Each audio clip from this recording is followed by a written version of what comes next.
All right. Good afternoon, everyone. Thank you and welcome to the 2020 Telehealth Billing and Reimbursement Update webinar. My name is Katy. I am the Telehealth Project Manager at Emblem Health Institute. And my name is DelMastro. I'm the Telehealth Project Specialist at Adirondack Health Institute. So thank you for joining us today again. This webinar will be 90 minutes. We are going to spend roughly an hour and 10 minutes on the content, and the remainder of time will be spent on questions. So a few housekeeping items. The session is being recorded today for future access, and a link will be sent out to you by the end of the week, if not early next week, along with the slide deck. I did send out the slide deck to all of you about a half hour ago for note-taking purposes, but I will again include it. Oh, there's a serious echo. I think it's you unmutable. All right, let me know through the Q&A box if the echo is better. I had two things of sound on. Okay, thank you. Sorry about that. So again, session's being recorded. I will send out the slide deck as well as links to all of the guidance that we're speaking to in that email. So you have those resources available to you. Again, we are going to take questions throughout the session through the Q&A box, which most of you are using right now to let me know the sound is much better. So I'm happy to hear that. All of the questions will be triaged and answered at the end of the webinar. I do want to make a quick note about questions. So if we get questions that are specific to maybe your situation, your entity, a certain code, a certain patient, a certain plan that we can't answer today, we will do our part to follow up with you by the end of the week and make sure we direct you to the person who can answer it, or have a further discussion on how to find you the information. Some questions may be too specific and not contained in existing guidance, and we may not be able to answer them, but again, we will do our best to make sure you get all the information you need. Next slide. Excellent. So a quick disclaimer, AHI has made every attempt to ensure the accuracy and reliability of the information provided today. The information is provided as is without warranty of any kind. AHI does not accept any responsibility or liability for the accuracy, content, completeness, legality, or reliability of the information contained today. And as always, and we'll mention this throughout the session, you should contact the insurance provider directly for further information on their participation or coverage. We have done our due diligence and vetted and confirmed a majority of the information presented today with the respective agencies or payers to make sure the most accurate information is being presented. So an agenda for the next hour or so. We are going to first go over some general billing definitions, followed by an in-depth analysis into some of our state agencies, specifically Medicaid fee-for-service and the Department of Health, New York State Office of Addiction Services and Supports, and the New York State Office of Mental Health. We'll then transition into discussing Medicare and wrap it up with a discussion on third-party or commercial payers. OPWDD is not on this list at this time. They do have regulations effective December 12th, 2018. They are planning on amending the regulations to reference additional guidance that will be published, which will be the Administrative Directive Memo, or ADM. The ADM will specify the services eligible to be delivered via telehealth and CPT codes for billing. So again, as soon as we see that information, we are going to share that with you. Hold on. No. There we go. All right. So a couple of billing definitions. Most of these will likely look familiar to you as we have covered this information before.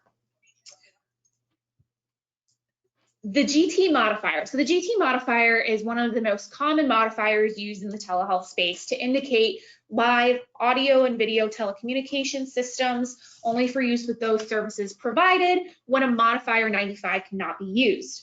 The GQ modifier is your store and forward or asynchronous technology modifier.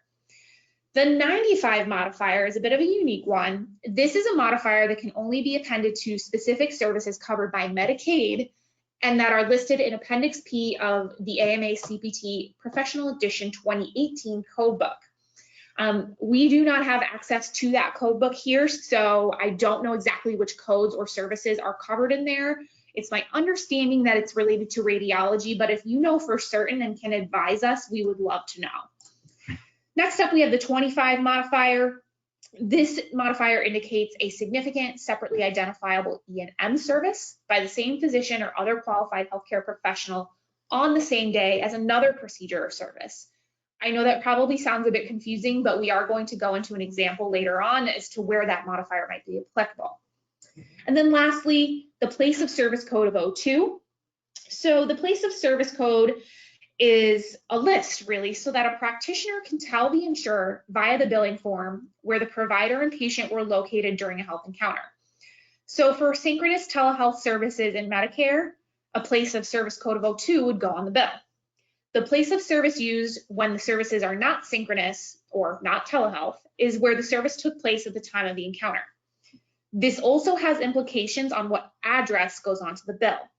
So prior to place of service code of 02, the rule for selecting the place of service for the telehealth encounter was where the beneficiary was at the time of the encounter. Thus, the originating site was placed in box 32 on your billing form. Now, however, based on a letter exchanged between CTEL members and CMS regarding place of service code 02, CMS indicated that practitioners must use the address where they typically practice in box 32. If they work part of the time out of a clinic and part of the time out of their home, they may use the clinic address. If they work out of their home 100% of the time, as some providers do, they must use their home address.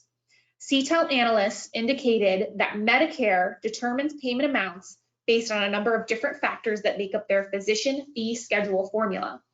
In short, part of the payment formula is based on the locality of the practitioner at the time of service.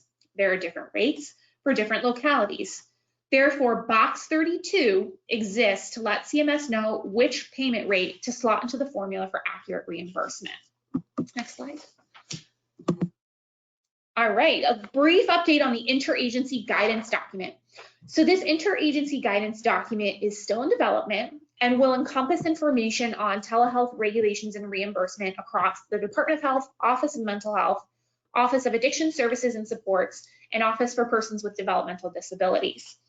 Of course, it will contain information on licensure, but all laws, rules, regulations, standards, and competencies will apply in terms of scope of practice, privacy and confidentiality, and patient consent and record keeping.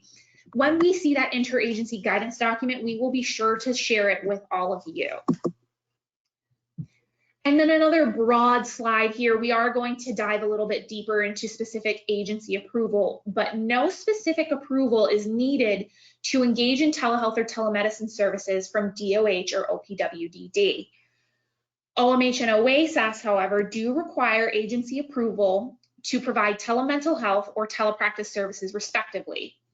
OMH requires approval by the field office through submission of a written plan, and OASAS requires approval for a certified program to become designated to provide telepractice services, also by submission of a written plan and attestation. I'm now going to turn it over to Nancy, who's going to take a deep dive into our state agencies. Thank you.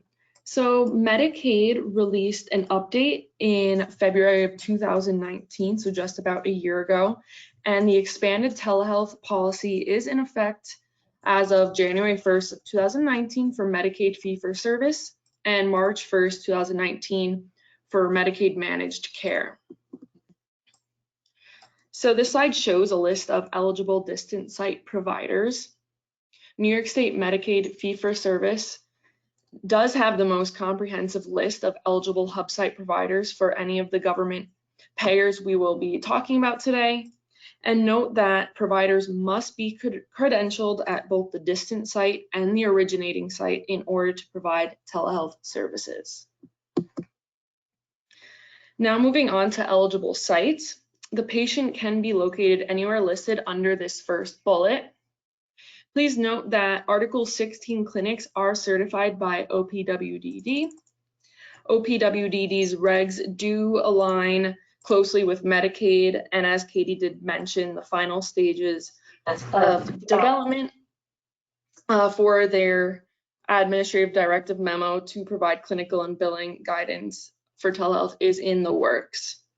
The next bullet talks about our hub and distance sites, and any secure location where the provider is located is eligible, including private practices or private homes, so long as the connection is secure, HIPAA compliant, and encrypted.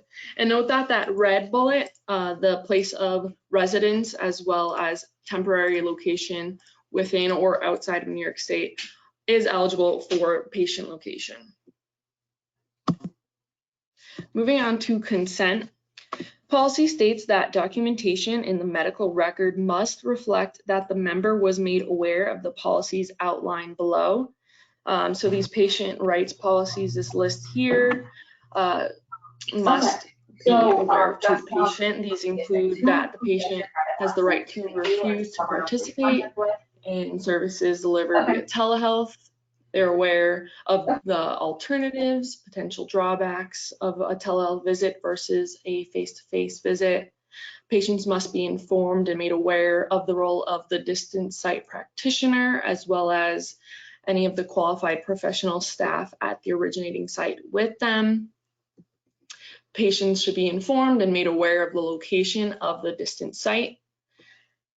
Have the right to an appropriately trained staff immediately available to them while they're receiving their telehealth services.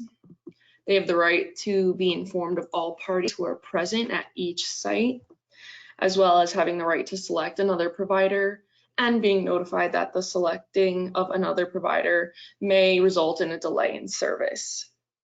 In addition to these policies for patient rights, policies and procedures regarding telemedicine consent, there must be written policies detailing a contingency plan in the case of a failure of transmission or other technical difficulty that renders the service undeliverable via telehealth. And these documents must be available upon audit. Moving on to reimbursement. So only one clinic payment will be made when both the originating site and distant site are part of the same provider network or billing entity. In these cases, only the originating site will bill for Medicaid for this telemedicine encounter. For dual eligible, if Medicare covers that telehealth encounter, Medicaid will reimburse the Part B coinsurance and deductible to the extent permitted by state law. And if Medicare does not cover that service provided via telehealth, Medicaid will defer to Medicare's decision and not cover that telehealth encounter at this time.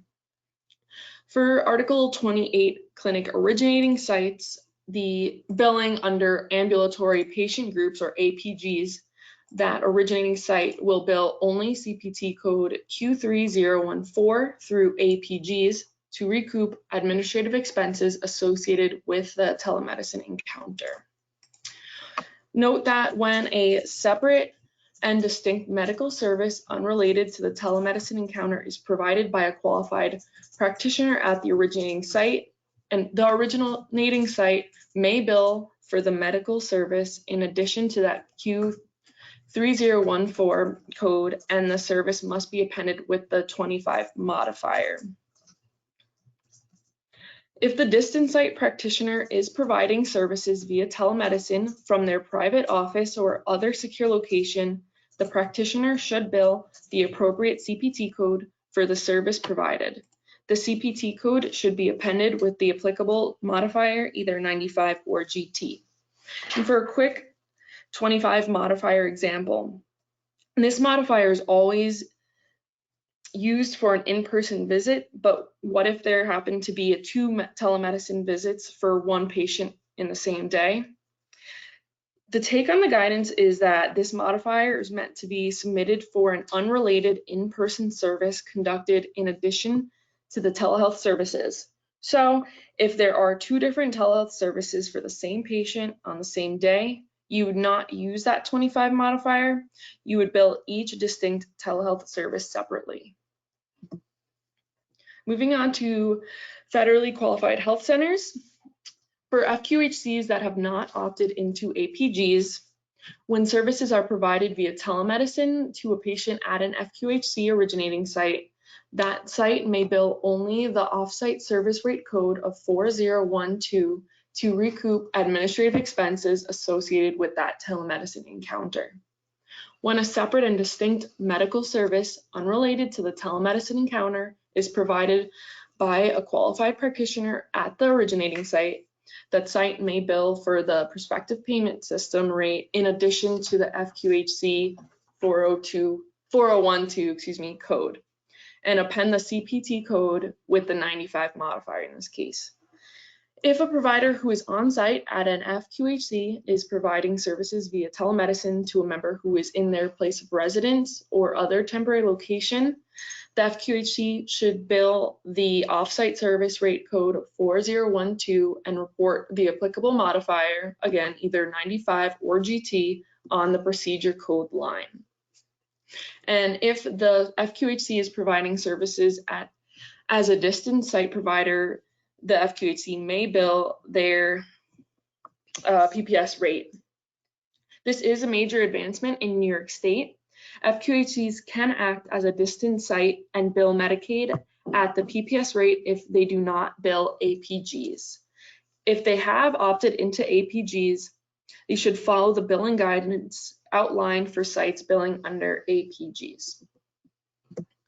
Moving on to store and forward. So to be reimbursed for store and forward, pre-recorded videos and/or static digital imaging, excluding radiology, must be specific to the member's condition as well as be adequate for rendering or confirming a diagnosis or plan of treatment. Reimbursement will be made to the consulting distant site practitioner. Reimbursement for consultations provided via store and forward technology will be paid at 75% of the Medicaid fee-for-service provided. This is up from 50% previously. The consulting distant site practitioner must provide the originating site practitioner with a written report of the consult for payment to be made. The consulting distant site practitioner should bill the CPT code for the professional service appended with the modifier GQ. Note that for store and forward, it is confirmed that it is provider to provider only and not patient to provider. This is a big difference from the Medicare virtual visit codes that can be used and submitted by patients, which we will discuss later.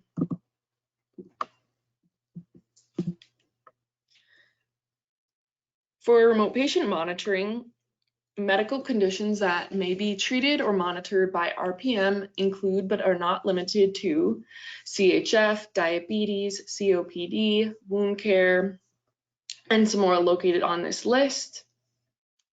RPM must be ordered and billed by a physician, nurse practitioner, or midwife with whom the member has or has entered into a substantial and ongoing relationship. RPM can also be provided and billed by an Article 28 clinic. RPM must be medically necessary and shall be discontinued when the member's condition is determined to be stable or controlled. Members must be seen in person by their practitioner as needed for follow-up care. Payment for RPM while a member is receiving home health services through a certified home health agency or CHA will only be made to that same CHA. Telehealth services provided by means of RPM should be billed using CPT code 99091. A fee of $48 per month will be made for RPM, which is up from $32 previously. To bill for RPM, a minimum of 30 minutes per month must be spent collecting and interpreting the member's RPM data. Providers are not to bill the 99091 code more than one time per member per month. FQHCs that have opted out of APGs are unable to bill for RPM services at this time. Now moving on New regulations were released on December 18, 2019 from OASAS, and existing providers will need to recertify and resubmit their plans and attestations. Upon acceptance of such attestations, OASAS will provide a written approval in addition to the designation on an operating certificate.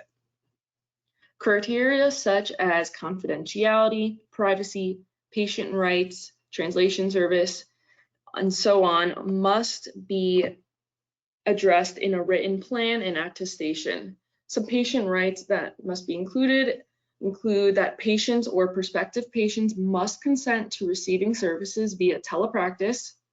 Patients must be evaluated for suitability prior to a telepractice session. Patients may be accompanied by a staff member. And finally, additional federal rules apply for buprenorphine, which we will discuss shortly. Moving on to billing guidelines. Once the site is approved as an originating site, claims can be submitted for government-approved APG rates and Medicaid managed care reimbursement if the program meets the below requirements. Practitioners must be licensed to practice in New York State, but could be located anywhere in the US. They must be enrolled in New York State Medicaid and able to bill Medicaid. They must be employed by an OASAS designated provider or employed by another OASAS certified provider, or they must have an executed contract or MOU to perform such services with the designated program. Programs should consult the most recent DOH Medicaid updates for information on billing, code modifiers, and allowable additional fees, whether administration or facility. Authorized practitioners include medical professionals with DEA approval to prescribe and administer buprenorphine, the Data 2000 waiver, including physicians, physician assistants, and nurse practitioners in psychiatry. Clinical staff case acts were recently added to public health law. Credentialed and approved by the office and acting within their scope of practice are also authorized. These does not include peer advocates, student interns, or certified recovery peer advocates, as their roles require them to be in person with the client. And all patients must have at least one in-person evaluation session with clinical staff prior to participation in telepractice, and a statement of informed consent must be obtained prior to receiving services. Note that induction for buprenorphine requires a preliminary face-to-face evaluation by a Data 2000 waived prescribing professional. Clients can now be seen in their homes, which is a new regulation as of December 2019. If a DEA-approved practitioner is physically present with the patient, then the initial face-to-face evaluation indicated above may be conducted via telepractice with the Data 2000 waived prescriber. This exception may support MAT accessibility if a DEA practitioner has met their cap. The Ryan Haidt Online Pharmacy Consumer Protection Act of 2008 states that the initial visit for buprenorphine must be conducted as follows. Either a practitioner must conduct an in-person evaluation or conduct a telepractice evaluation with another DEA registered practitioner, either an MD, PA, or NP, physically present with the patient. When Congress passed the SUPPORT Act last year, the DEA had a requirement to issue regulations on a special registration process that would allow providers to prescribe controlled substances through telemedicine under certain circumstances. The DEA officially missed its deadline, set at 1 year from passing the act on October 24th, 2019. A December regulatory posting suggested the DEA plans to publish a proposal. However, there is no definitive timeline outlined for the rule's publication. In response to the lack of action by the DEA, Senators Warren, Murray, and Kuster sent a joint letter urging the action administrator of the DEA to issue regulations as soon as possible so that access to medication-assisted treatment could be expanded for those who need it. This is a developing story, and we will advise the group at large when we hear more. Finally, valid services include admission assessments, direct transfers, psychosocial evaluations and mental health consultations, medication-assisted treatment, prescribing and monitoring, and other services as approved by the office. Individual and group counseling can now be provided via telepractice.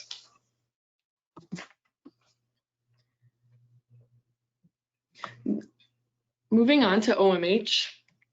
OMH released a new telemental health guidance document in November of 2019, previously called Telepsychiatry. A program applying to now utilize telemental health must complete a telemental health services standard compliance attestation form and attach it to the administrative action request. The attestation assures OMH that the provider's plan for the use of telemental health conforms to the technological and clinical standards prescribed by Part 596 and has been developed by the guidelines set forth. A regulatory waiver is no longer needed.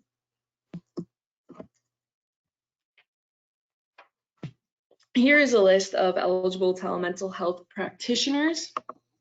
Practitioners that are italicized are newly added to that list. And note that psychiatrists and psychiatric nurse practitioners can be located anywhere within the US, whereas all other practitioners on this list must be within New York State. Moving on to the approval of ACT and PROS settings. Approval in personalized recovery-oriented services or PROS settings. Telemental health services may only be delivered in a PROS setting by psychiatrists and nurse practitioners in psychiatry. The spoke site will be the physical location of the PROS program where the participant is enrolled. Telemental health services may only be used for purpose of delivering PROS clinical treatment services for a limited time, not to exceed 1 year. And upon demonstrating a continued shortage, such time may be extended for a period not to exceed 1 additional year, and originating or spoke sites are limited to the physical location of the PROS program where the patient is enrolled. Moving on to assertive community treatment or ACT teams. These are similar to the PROS regs, except the big difference would be that ACT settings, for ACT visits, they can be conducted in the community with ACT staff present during the telemental health encounter.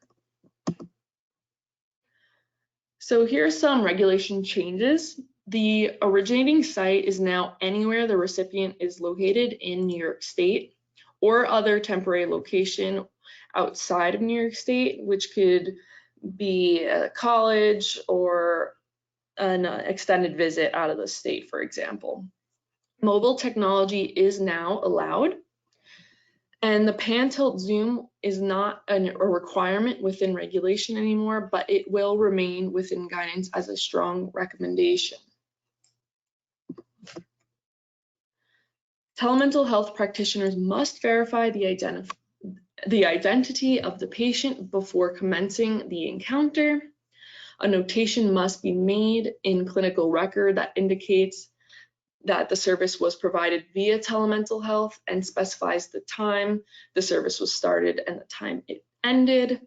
Telemental health services provided to patients under 18 may include staff that are qualified mental health professionals or other appropriate staff at the originating site in the room with the patient.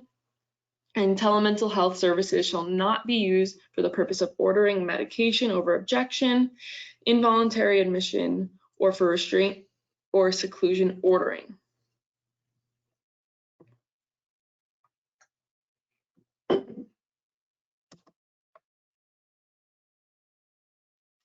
The originating site where the patient is admitted is authorized to bill Medicaid for telemental health services. Such services are covered when medically necessary and under the following circumstances. So the person receiving services is located at the originating site, while the telemental health practitioner is located at a distant site. The person receiving services is present during the telemental health encounter.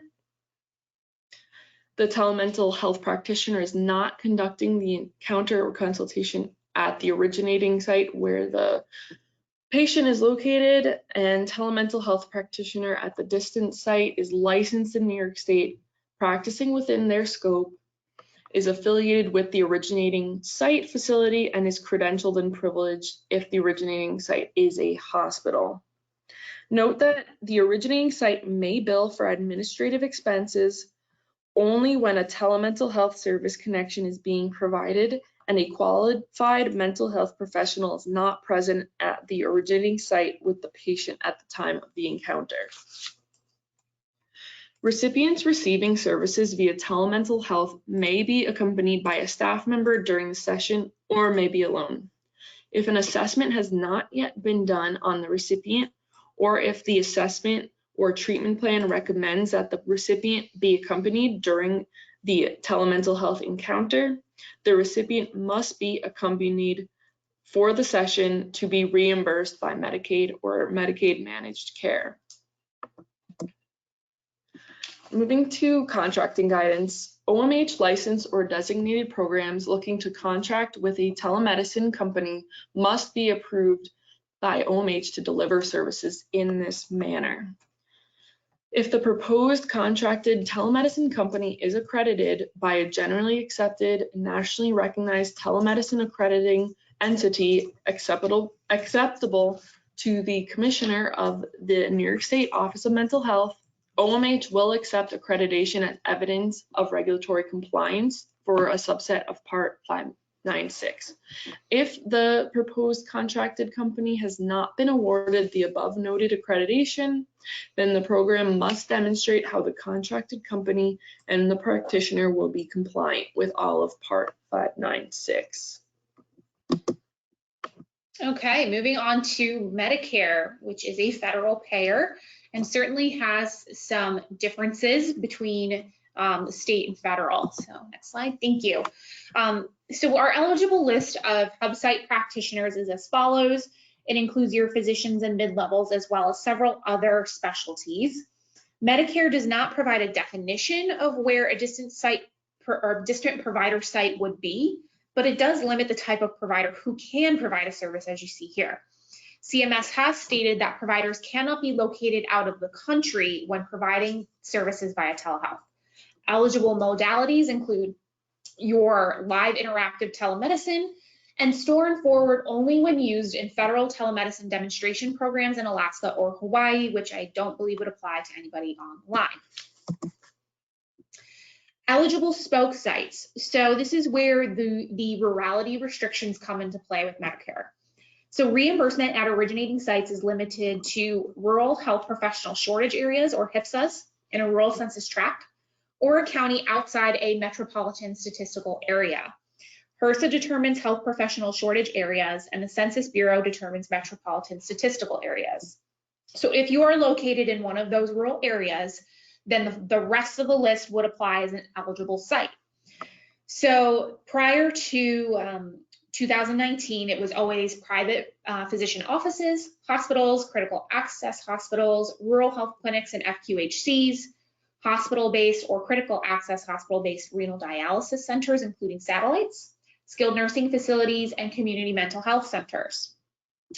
The next four on this list with an asterisk are newly added as a part of the Bipartisan Budget Act and the Support Act. So that includes renal dialysis facilities, homes of beneficiaries with end-stage renal disease receiving home dialysis, mobile stroke units, and the home of the patient receiving treatment for SUD or OUD and co-occurring mental health disorders. So we're going to talk a little bit more about those in coming slides, but some examples of eligible services for telehealth under Medicare are contained in the Medicare Learning Network booklet. 2019 was released. We haven't seen it yet for 2020, but in the follow-up email that I send all of you, I will include at least the 2019 version so you can see which CPT codes are eligible for telehealth. Again, some examples include consultations in the ED, initial inpatient consultations, office or other outpatient visits, individual psychotherapy, pharmacologic management, and end-stage renal disease-related services. And again, anything that you're billing for services furnished on or after January 1st of 2017, you will use the place of service code of 02 to indicate telehealth. Originating sites may bill Medicare a facility fee using code Q3014. If the originating site is the patient's home, no facility fee can be billed. So this information was covered during last year's webinar. We did, I think, 2 different webinars on Medicare as there were so many changes to go over, but I do want to briefly recover those just to refresh everyone's memory. So the Bipartisan Budget Act of 2018 passed broad sweeping changes for CMS and Medicare when it relates to telehealth. So for end-stage renal disease, this first bullet here, an in-person visit is required once a month for the first 3 months of home dialysis and once every 3 months thereafter. In this case, geographic restrictions will be waived, but none of these sites will be eligible for a facility fee. Next up, acute stroke services via telehealth can take place in the previously mentioned eligible originating sites and mobile stroke units. The home is excluded in this case. Telestroke services have characteristically been limited. Considering 80% of strokes happen in the Medicare population, this Bipartisan Budget Act really opened the door for these services to be provided. Geographic restrictions will be waived, and a new modifier was created for acute stroke services via telehealth, and that modifier is GO. The rates for telestroke codes range from around $100 all the way up to $213, depending on the amount of time spent with the patient and whether or not it's an initial or critical care consult. So chronic care management. Note that this is not called a telehealth service. By not calling these codes telehealth services, you can bypass those rurality restrictions in the Social Security Act. So back in January 2015, CMS created a new chronic care management code 99091, which we referenced previously when we were talking about DOH. This code provides for non-face-to-face consultations, which really opened the possibility of receiving reimbursement for virtual asynchronous remote monitoring of chronic conditions. This code can be done under general supervision and billed under the NPI holding practitioner. Monitoring must last at least 16 days to be billed. In the final calendar year 2018 physician fee schedule, CMS unbundled code 99091, allowing providers to be reimbursed separately for the time spent on collection and interpretation of health data generated remotely. So by not defining the 3 codes on this slide as telehealth services, they are not subject to the restrictions other services currently face, such as geographic and location limitations. Currently, federally qualified health centers, rural health clinics, and home health agencies cannot bill these codes, but they can claim it as an expense. So the first code, 99453, that's your code for the initial setup and patient education on the use of remote patient monitoring equipment. This carries a reimbursement rate of around $19 to $21 per setup. Code 99454 is your code for the actual review of the data coming in. No physician work is required to bill this, and it carries a reimbursement rate of between $64 and $69 per patient per month. And then 99457 is the time spent by clinical staff, physician, or other qualified healthcare professional in the calendar month with the patient and or caregiver. That carries a reimbursement rate between $52 and $54 per patient per month. For 2020, CMS added CPT code 99458 as an add-on code to 99457, citing an additional 20 minutes of interactive communication with the patient and or caregiver during the month. Both 99457 and 99458 fall under general supervision, meaning the supervising provider does not need to be the treating provider, but that only the supervising provider can bill Medicare. Next, we're going to briefly touch on communication technology-based services. These codes are also not considered telehealth services and are therefore not subject to the rurality restrictions. Slide. The first one is your virtual check-in code. That's your HCPCS code of G2012. This carries a reimbursement rate of around $15 per visit and is a real-time virtual check-in with an established patient lasting 5 to 10 minutes. It can be done over the telephone. However, the patient has to initiate the visit. Previously, this code and the next few that we're going to talk about, CMS had stated they wanted consent to be obtained every time you interacted with the patient. For 2020, that has changed to verbal consent only being needed once per year. In that consent, the practitioner needs to make the beneficiary aware that they may be financially liable for sharing in the cost of these services. This code cannot originate from an E&M visit 7 days prior, nor can it result in the patient being back in the practitioner's office within 24 hours of the soonest available appointment. There's no frequency limit on the use of this code. The store and forward version of this code is G2010, and many of the same requirements apply. It has to be pre-recorded, patient-generated video and/or images with an established patient. And interpretation and follow-up from the provider can be done through any method, including phone call, audio or video communication, secure text messaging, email, or patient portal communication, so long as it's done within 24 hours. This carries a reimbursement of around $13 per visit. Next up, we have our interprofessional internet consult or e-consult code, so provider to provider. 99446 through 99449 is really dependent on the amount of time spent on that consultation. All of these codes require verbal consent now only once per year, so long as cost sharing with the patient is disclosed. These consults can be done via the internet or phone, and only practitioners who are eligible to bill Medicare for E&M visits can bill these new codes.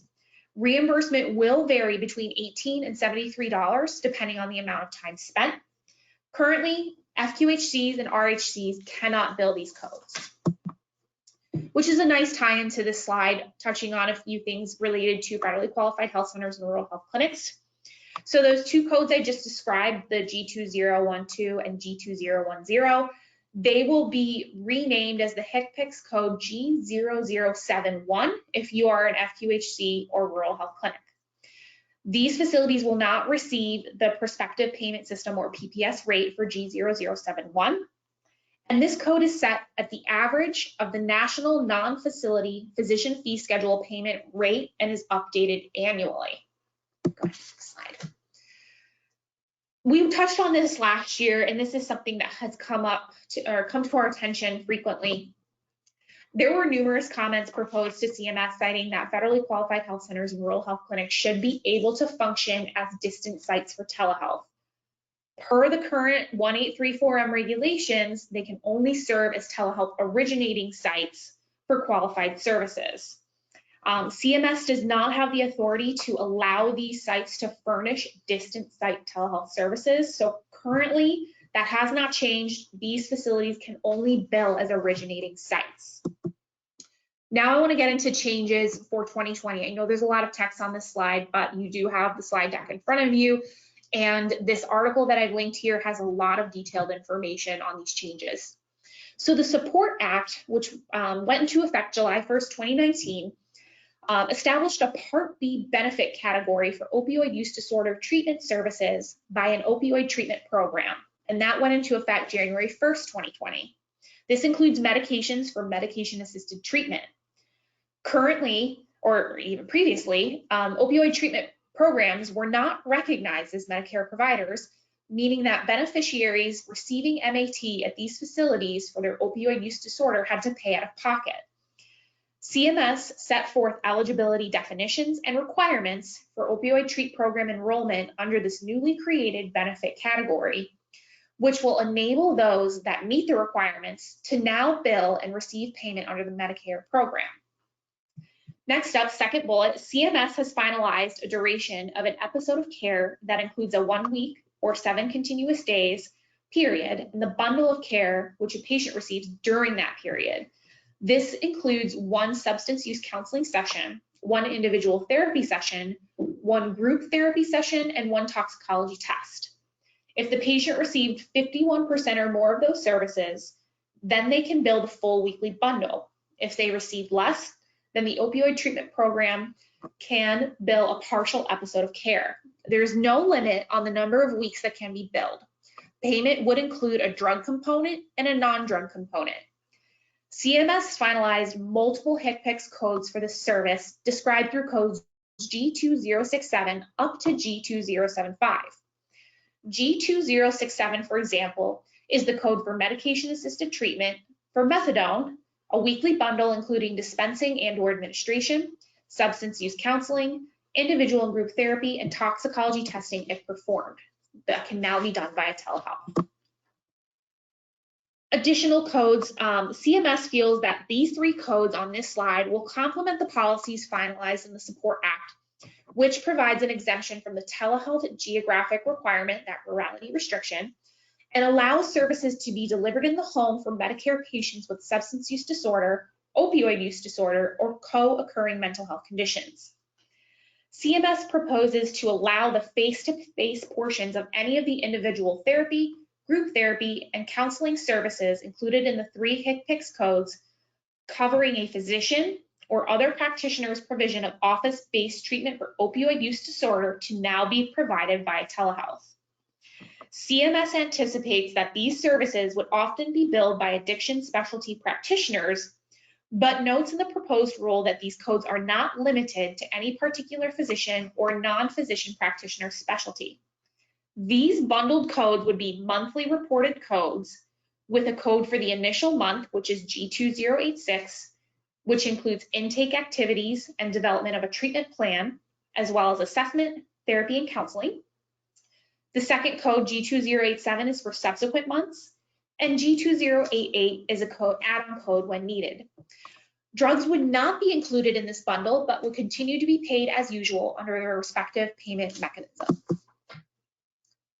Additional new codes that were proposed and passed for the physician fee schedule for 2020 include online digital evaluation service, or e-visit codes.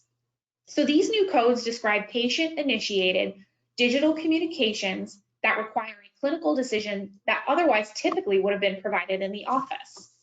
There are 3 codes for individuals who can independently bill E&M services, so 99421 to 99423, and 3 codes for those who cannot. These codes 98970 to 98972 would be for pharmacists, medical assistants, technicians, nurses, or therapists, as an example. Beginning January 1st of this year, Medicare Advantage plans are now allowed to offer more extensive telehealth coverage as part of their base coverage, which was previously only available under supplemental benefits. Of course, these policies will vary from plan to plan. Medicare Advantage plans can decide what services are offered so long as they're covered under Medicare Part B and meet the requirements listed on the slide. It is not mandatory for Medicare Advantage plans to offer to cover more services beyond what is required in fee-for-service. Patients who elect to receive this benefit may pay for it with slightly higher premiums or additional co-pays. As of January 1st, waivers to originating site limitations can also be applied to next generation ACOs. The geographic and location restrictions will be lifted. We're now going to transition to commercial payers. A quick side note here, you should always reach out to these payers, more than likely your provider relations or contracting representative directly if you have specific questions. This information was either obtained through what was publicly available on their websites or from provider relations representatives that we have relationships with. Of course, all of these services are subject to members' contract benefits and should always be verified by the facility prior to rendering services. So first up is Excellus, Blue Cross Blue Shield. Special considerations regarding telehealth reimbursement are as follows. So Excellus defines telehealth as the use of electronic information and communication technologies by a healthcare provider to deliver services to a patient when the patient is at a different location or site. For commercial or Medicare Advantage policies, consultations can be telephone only, e-visits, audio and video, remote patient monitoring, store and forward, for example, and for Medicaid managed care policies, consultations must be audio and video only per New York State guidelines. For provider type, for commercial and Medicare Advantage products, there's no restriction on the type of providers that can furnish and receive payment for covered telehealth services subject to state law. As long as the provider type is covered under the plan or policy, such provider will be covered if services are rendered via telehealth. For Medicaid products, the type of provider that can furnish and receive payment for telehealth services subject to state law is limited to the eligible list that we did go over earlier in the Medicaid slides. Some considerations regarding patient location. For commercial or Medicare Advantage products, the patient may be located anywhere that is different from the provider. And for Medicaid managed care products, there's some more detailed guidance on this slide, and the patient must provide consent prior to the telecommunication services being rendered. To be reimbursed, members must be enrolled in the following plans. For commercial, these policies are offered on and off the New York State of Health, Child Health Plus, as well as Medicare Advantage. And for safety net plans, HMO Blue option, Blue Choice option, Premier option, Blue option plus, the Essential plan, HARP, Premier option plus.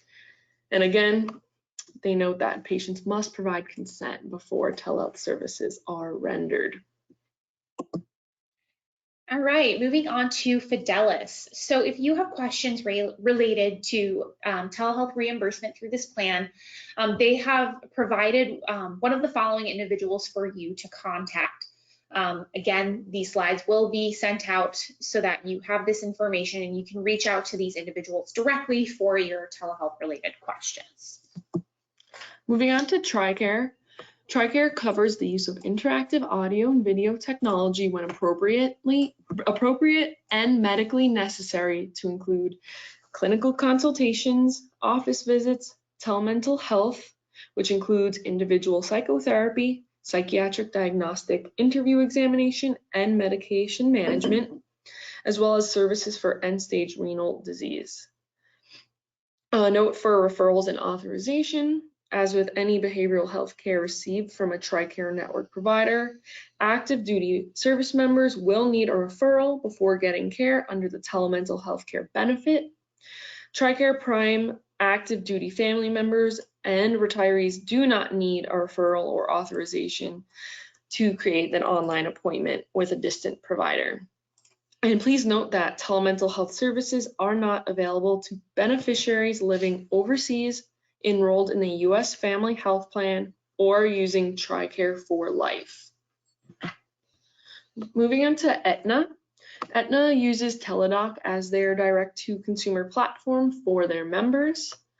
Members will not have to pay more than $40 for general medical care, but behavioral health or dermatology may cost more than that $40 cost. So we were not able to find much on their overall telehealth policies, but we were able to find online that Aetna considers home spirometry and telespirometry medically necessary for lung transplant recipients, but not medically necessary for asthma, cystic fibrosis, idiopathic pulmonary fibrosis, and persons with COPD or emphysema. Home spirometry should not be confused with peak flow meters. Okay. They also consider outpatient cardiac rehabilitation medically necessary based on certain criteria listed on their website. Again, check with your local representative or their website for more information on this. Okay, moving on to MVP. So MVP Healthcare covers direct-to-consumer telemedicine through My Visit Now, which is offered through American Well. They cover urgent care and behavioral health visits, as well as nutrition and lactation consultations. And this is a benefit included in all of their fully insured Medicare, Medicaid, and essential plans. Providers supplying telehealth services must adhere to MVP protocols and all applicable laws and regs. Many of these listed on this slide deck are pretty standard, that the providers need to be licensed or certified.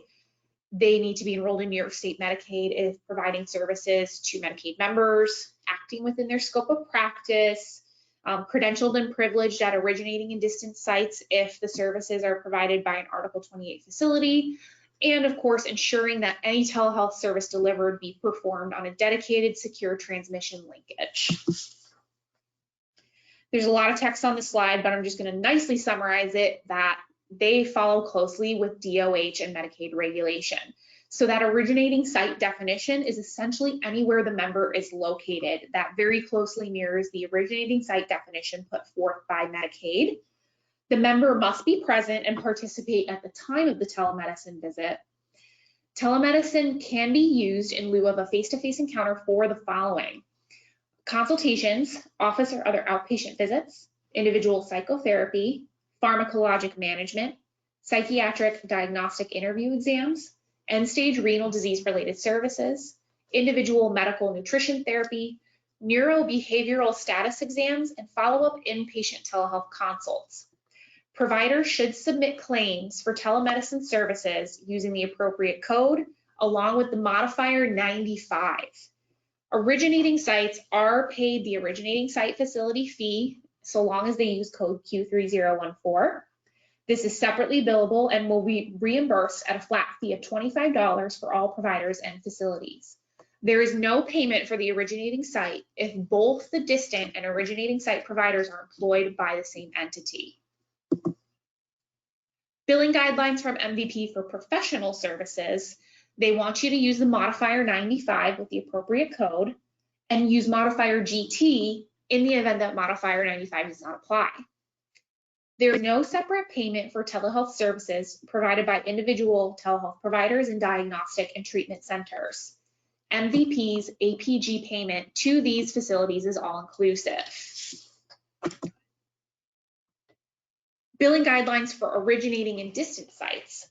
So if the telehealth services are provided at an Article 28 originating site and a qualified telehealth provider is not present with the member at the time of the encounter, the originating site would bill Q3014. The distant site should bill using APGs for telehealth services using the appropriate CPT code appended with the GT modifier, so slightly different than what we spoke to previously. If an originating site and distant site operate under the same tax ID or within the same provider network, the distant site will be reimbursed only. In such cases, the distant site is responsible for reimbursing the originating site. Payment for store and forward technology will be made to the consulting physician. That physician must submit their claim with the CPT code and attach modifier GQ. The distant site provider must provide the requesting originating site provider with a written report of the consultation in order for payment to be made. And for remote patient monitoring, it needs to be ordered by a New York licensed physician, nurse practitioner, or midwife who has examined the member and has an established, documented, and ongoing relationship. The health information or data coming back can be reviewed by a New York licensed registered nurse. The use of remote patient monitoring must be medically necessary and must be discontinued when the member's condition is determined to be stable and/or controlled. RPM requires a minimum of 30 minutes per month to be spent collecting and interpreting the member's data. In addition to telehealth services, members must be periodically seen in person by a healthcare provider. CHAs are not eligible for RPM telehealth services to a member if the member is already receiving home health care services through that CHA. MVP shall pay a daily fee of no more than $4 per day that RPM equipment is used to monitor a member's health. The maximum rate per member per month will not exceed $36, and you will use CPT code 99091, and that cannot be submitted more than once per month and must be billed on the last day of the month services were performed. Moving on to Emblem Health. Emblem uses Teladoc as their direct-to-consumer telehealth platform, and it is covered under individual and family plans and plans for small business, as well as large group employer and business health plans. The next bullet states the plans that use American Well's AmWell app for their direct consumer. For home care, Emblem Health members enrolled in Medicaid or Medicare Medicaid plans are able to access telehealth services from approved home health care agencies as a covered benefit if the member is assessed by the home health care agency on an individual basis and meets specific criteria. The member must have a condition that requires frequent monitoring and be at risk for acute or long-term care facility admission. The services must be an adjunct to nursing care and may only be provided during an episode of home care. And it requires prior authorization and will only be covered if deemed medically necessary. Authorization is given in 30-day increments, with the member needing to be reassessed after 90 days. Okay, and then the last payer on our commercial payer list is CDPHP. So CDPHP offers urgent care telemedicine to their commercial population through Doctor on Demand. Doctor on Demand covers online consultations between patient and provider for minor urgent medical conditions. For commercial lines of business, CDPHP allows their providers to bill per their policy for telehealth, which follows state regulations. Specific reimbursement is in provider contracts and is considered confidential. Participating telemedicine providers must bill for services with place of service code of 02 and with an appropriate E&M code in the ranges listed on the slide. Next up, we have a nice little grid here. For commercial lines of business and Medicare Advantage, providers must be specifically contracted for telemedicine services with CDPHP's designated vendor, Doctor on Demand, in order to be reimbursed. Participating telemedicine providers with Doctor on Demand must bill for services with place of service code 02 and the same E&M codes we listed on the previous slide. For Medicaid Select Plans, HARP, and Child Health Plus, CDPHP follows New York State Department of Health Medicaid telehealth guidelines. Store and forward services are not reimbursable. For home care, CDPHP administers benefits for telehome care services for enrollees who have a primary or secondary diagnosis of congestive heart failure, COPD, diabetes, or coronary artery disease when certain criteria is met. This criteria includes if the member has had 2 or more inpatient hospitalizations or ED visits in the past 12 months. Services are ordered by a practitioner who agrees to review the data and respond in a timely fashion to the home health agency. Services are provided by a home health agency and are required on a part-time, intermittent basis for up to 6 weeks and are provided 7 days per week. Services are provided by or under the supervision of a nurse and must relate directly and specifically to an active or written treatment plan which has been approved by the ordering physician. Telehome care services may include monitoring and reporting of the following measurements: blood pressure readings, blood glucose levels, daily weights, and vital signs. And these services may be initiated in conjunction with skilled nursing care. A few other guidelines include that for select HARP or Child Health Plus plans, the distant site provider should submit claims for covered telemedicine services using the appropriate code with the modifier GT or 95 appended and the place of service code of 02. Originating site providers will be reimbursed the originating site facility fee. This is, of course, code Q3014. If the originating site is an actual facility, services must be submitted under an outpatient bill type with revenue code 0780 and code Q3014. CDPHP does not cover the interprofessional internet consultation codes. And a final note for enhanced primary care facilities, procedure codes that are included on the EPC service codes list that are also referenced in policy will not be separately reimbursed regardless of modifier or place of service billed for those practices on this payment model. So we're going to move into our Q&A phase. I know that was a lot of information that we just covered, and we will be sending out a final slide deck and recording later this week, as well as many other resources for you to access. Nancy and I's contact information is on this slide, And I want to go through some of these questions and do my best to answer them. Some of you I've already followed up with directly in the Q&A box, and will follow up with you later today or tomorrow.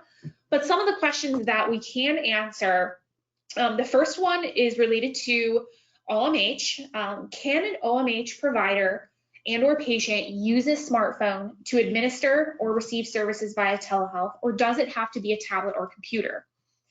So as long as the device meets the requirements related to encryption and confidentiality, or if the client signs consent to use their own smartphone without protections, then you're good to go.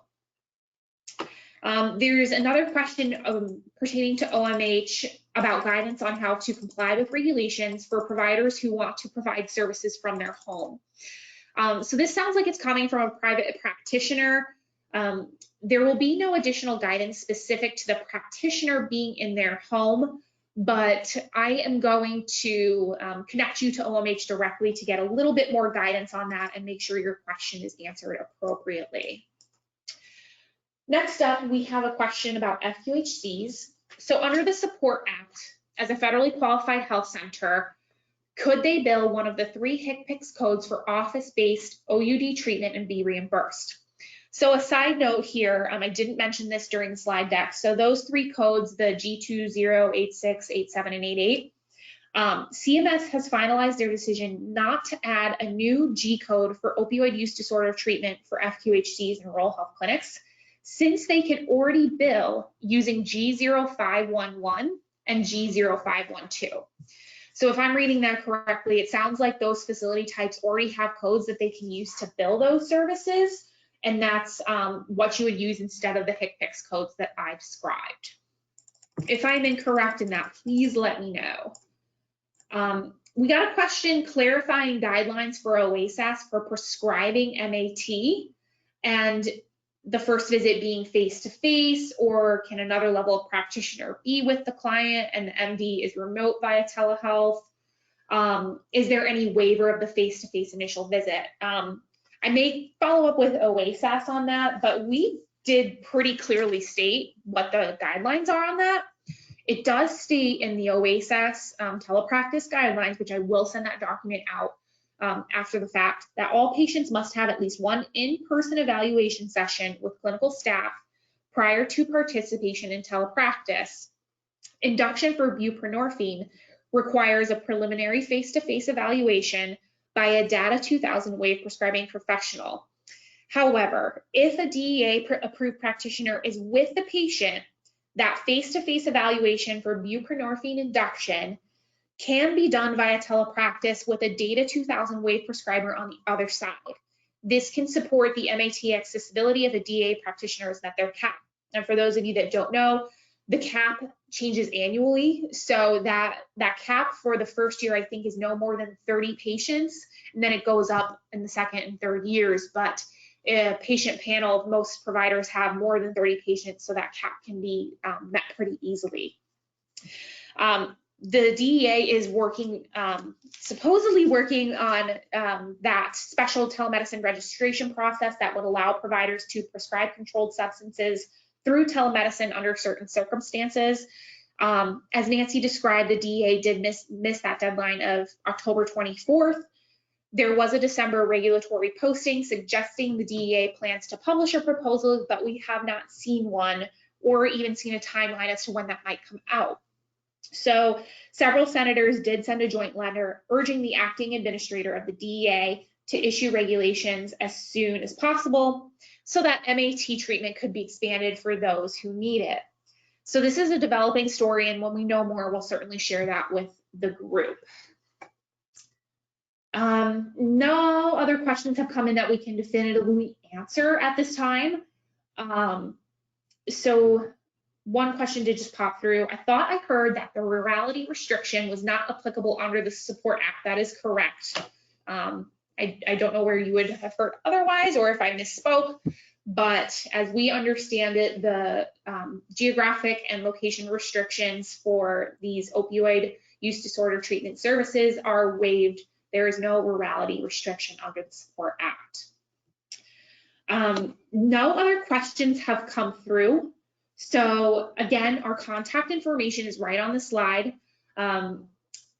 Most of you know our contact information anyways. This is not the first time we've done this kind of webinar. So I strongly encourage you to reach out to us if any of this information was confusing or overwhelming, or you're just looking for general telehealth guidance. That's what we're here for. And if we don't know the answer, we will connect you to the right person that can. And as some of you saw, privately, I am going to follow up with you after this webinar for that follow-up to get you some responses. So again, thank you so much. Stay tuned for an email with way more information in the slide deck to come out later this week. Hopefully you can join us. Our next informative session will be the Telehealth Learning Collaborative, and that will be on Monday, March 16th from 2 to 3 p.m. Stay tuned for an agenda and sign up information. Have a wonderful day. Thank you. Thank you.